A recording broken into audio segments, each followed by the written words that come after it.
ஓம் சாய்ராம். சாய் அன்பர்களுக்கு என் அன்பு வணக்கங்கள். சாய்பாபாவின் சத்திய வாக்கு. என் பிரியமான பக்தர்களே, மனதளவில் எந்த கவலையும் வேண்டாம், தேவையற்ற குழப்பமும் ஏற்படுத்தி கொள்ள வேண்டாம். ஏனெனில் நான் உங்களோடு தான் வாழ்ந்து கொண்டிருக்கிறேன். நான் ஷிரடியில் தான் இருக்கிறேன்னு நீங்கள் நினச்சிங்கன்னா அது அஜ்ஞானம். நான் எல்லா இடத்துலையும் நீக்கமர நிறைஞ்சு இருக்கிறேன் அப்படிங்கிறது தான் உண்மை. நீங்கள் என்னை மனசார ஒரு நொடி சாய் அப்படின்னு நினச்சாலே போதும், நான் நீங்கள் இருக்கிற இடம் தேடி ஓடி வந்துடுவேன். ஆனால் உங்களுடைய மனம் என்னை நம்ப மறுக்குது. அதுக்கு காரணம் நீங்கள் இல்லை, மாயை. எப்போவுமே குரு மேலே நாம் அசைக்க முடியாத நம்பிக்கையை வைப்போம். ஆனால் மாயை அதை அசைச்சு பார்க்கும். நாம் கோவிலுக்கு போய் சாமி கும்பிடணும்னு நினைப்போம். ஆனால் மாயை சோம்பல் அப்படிங்கிற ரூபத்தில் வந்து நம்மளை போக விடாமல் தடுக்கும். ஒரு சில நேரங்களில் உடம்புக்கு முடியாமலும் போகும். இது மாதிரி ஏதாவது தடங்கல்கள் நல்ல விஷயத்தை நாம் செய்யணும்னு நினைக்கும் போது வரத்தான் செய்யும். அதையும் மீறி நாம் செஞ்சோன்னா நிச்சயமாக கடவுள் அருளோடு நமக்கு கிடைக்கிற விஷயத்தை யாராலையும் தடுக்க முடியாது. இதுதான் உண்மையும் கூட. பலர் இந்த விஷயத்தை புரிஞ்சிக்க முடியாமல் தேவையில்லாமல் மாயை அப்படிங்கிற வலையில் சிக்கிக்கிட்டு வாழ்க்கையில் முன்னேற முடியாமல் தவிக்கிறீங்க. இப்படி தன்னந்தனியாக தவிக்கக்கூடிய என் பக்தர்களை கரை சேர்ப்பதற்காகவே நான் உங்களுக்கு குருவாக இப்போதும் வாழ்ந்து கொண்டிருக்கிறேன். நீங்கள் நினைக்கிறீங்களா நான் ஷிரடியில் தான் இருக்கிறேன்னு சொல்லி? அதே போல் நான் வாழ்ந்து மடிஞ்சிட்டேன், அதனால் நான் இல்லைன்னு நினைக்கிறீங்களா? அப்படி நினைக்காதீங்க. உங்களுடைய நம்பிக்கையை என் மேலே பரிபூர்ணமாக வைங்க.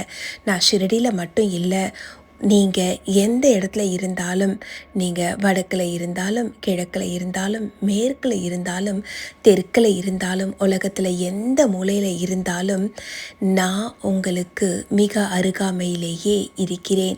என்னால் இது முடியுமா, சாத்தியமானு நீங்கள் நினைக்கலாம். என்னால் முடியும். ஏன்னா நான் என்னை நம்புகிற பக்தர்களோட எப்போவும் இணைஞ்சிருக்கிறேன். நினச்ச நேரத்தில் என்னை நினைக்கிற பக்தர்களுக்கு அருகாமையில் என்னால் வர முடியும். அதுதான் சர்வசக்தி வாய்ந்த கடவுள் உங்கள் குருவாகிய சாய் எனக்கு வழங்கிய அற்புத சக்தி.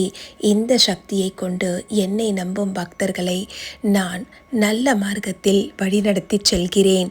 இதை நீங்கள் உணர்ந்த தருணத்தில் உங்களுடைய சங்கடங்கள் அனைத்தும் தவிடுபொடியாவதை உங்களால் உணர முடியும். எந்த ஒரு காலகட்டத்திலையும் நம்பிக்கையை மட்டும் விட்டுடாதீங்க. நடக்கவே நடக்காது அப்படின்னு நாம் நினைக்கிற விஷயங்கள் கூட நடந்து முடிஞ்சிரும். எதனால் தெரியுமா? அந்த விஷயம் நடக்காதுன்னு நீங்கள் நினைக்காம கண்டிப்பாக நடக்கும். ஏன் ஒரு படி மேலே போய் எனக்கு இது நடந்து முடிஞ்சிருச்சு அப்படின்னு சொல்லி நீங்கள் நேர்மறையாக யோசிச்சிங்கன்னா உங்களுடைய நம்பிக்கையே அந்த சாத்தியமே இல்லாத விஷயத்தை கூட சாத்தியமாக்கி தரும். என்னுடைய வார்த்தைங்க மேலே நம்பிக்கை வைங்க, உங்கள் மேலே நம்பிக்கை வைங்க. நம்பிக்கை தாங்க வாழ்க்கை. என்னை நம்புகிற பக்தர்களுக்கு நான் வழங்கக்கூடிய மிகவும் முக்கியமான 2 வழிமுறைகள் நம்பிக்கை மற்றும் பொறுமை.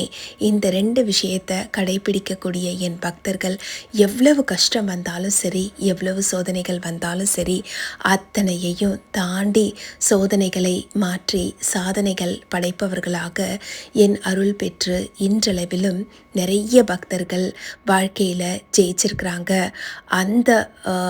அந்த மாதிரியான பக்தர்கள் வரிசையில் நீங்களும் நிச்சயமாக வருவீங்க.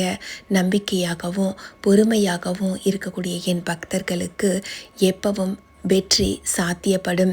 உனக்கு நேற்றைய பற்றிய கவலை வேண்டாம், இன்னைக்கு நடக்கிறத பற்றின கவலையும் வேண்டாம், நாளைக்கு என்னென்னவோ நடக்குமோ அப்படிங்கிற தேவையில்லாத பயமும் வேண்டாம். இன்றைய பொழுதை நிம்மதியாக உன்னை உன்னை படைச்ச கடவுளுக்கு உனக்கு எந்த அளவுக்கு பலுவை தாங்க முடியும்னு தெரியும்.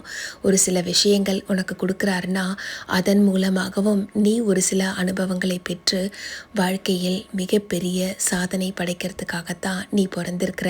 அதனால் உன்னுடைய பிறப்பின் ரகசியத்தை புரிந்து கொள். நீ வாழ்க்கையில் ஜெயிக்க பிறந்த என் குழந்தை. என் அருளோடும் என்னுடைய வழிகாட்டுதலோடும் நீ வாழ்க்கையில் சாதிக்கவே முடியாதுன்னு நினைக்கிற எல்லா விஷயங்களையும் சாதிக்க போகிற. நீ வெற்றி பெறவே முடியாது அப்படின்னு நினைக்கிற விஷயங்கள் எல்லாத்துலேயும் அபாரமான வெற்றியை பெறப்போகிற. இதுக்கு காரணம் என்ன தெரியுமா? உன் சாய், என் அருள், அதோடு உன்னுடைய நம்பிக்கை, உன்னுடைய உற்சாகமான போக்கு. நீ இனிமேலிருந்து தனி ஆள் கிடையாது. உன் சாய் நான் உன் கூட தான் இருக்கேன் அப்படின்னு நீ நம்பினியானா ஓம் சாய் அப்படின்னு சொல்லி கமெண்ட்டில் ஒரு பதிவை போடு. இந்த பதிவை உன்ன மாதிரியே வாழ்க்கையில் ஜெயிக்கணும்னு நினைக்கிறவங்களுக்கு பகிர்ந்துக்கோ. அதோடு மட்டும் இல்லாமல் தொடர்ந்து என்னுடைய அருள் ஆசீர்வாதம் நிறைந்த பதிவுகள் வந்துக்கிட்டே இருக்குது. அது எல்லாத்தையும் கேட்க தயாராக இரு. வாழ்க்கையில் உங்களை ஜெயிக்க வைக்கிறத தாண்டி எனக்கு வேற எந்த வேலையும் கிடையாது. என்னை நம்புகிற பக்தர்களை நான் எப்பவும் உடன் இருந்து காப்பேன். உங்களுடைய நம்பிக்கையை என்மேல் வையுங்கள். உங்களுடைய கடமையை செவ்வனே செய்து வாருங்கள். உங்களுடைய வெற்றிக்கு உங்கள் சாய் நான் பொறுப்பு. இந்த மாதிரி உங்களுடைய வாழ்க்கையில் எப்பவும் என்னுடைய வழிகாட்டுதல் இருந்து கொண்டே இருக்கும் என்பதை மறக்காதே. சரியா? இனிமேலிருந்து உன் வாழ்க்கையில் ஏறுமுகம் மட்டுமே. இனிமேலிருந்து நீ நேர்மறையாக சிந்திக்க தொடங்கு. நல்லது நிச்சயமாக நடக்கும். என் பரிபூர்ண ஆசீர்வாதங்களோடு எல்லாம் இனி உன் வசமாகும். ஓம் ஸ்ரீ சாய்ராம். இது போன்ற பாபாவின் அற்புதமான அருள் நிறைந்த அருள் வாக்குகளை கேட்பதற்கு இணைந்திருங்கள். Sai Satwik life style. இந்த பதிவு உங்களுக்கு பிடிச்சிருந்ததுன்னா லைக் பண்ணுங்கள். உங்களுடைய நண்பர்களுக்கும் உறவினர்களுக்கும் ஷேர் பண்ணுங்கள். நம்ம சேனல் சாய் சாத்விக் லைஃப் ஸ்டைலை சப்ஸ்கிரைப் பண்ணிக்க மறந்துடாதீங்க. மற்றும் ஒரு அற்புதமான பதிவோடு உங்கள் அனைவரையும் மீண்டும் சந்திக்கிறேன். நன்றி, வணக்கம். ஓம் சாயி, ஸ்ரீ சாயி, ஜெய ஜெய சாயி.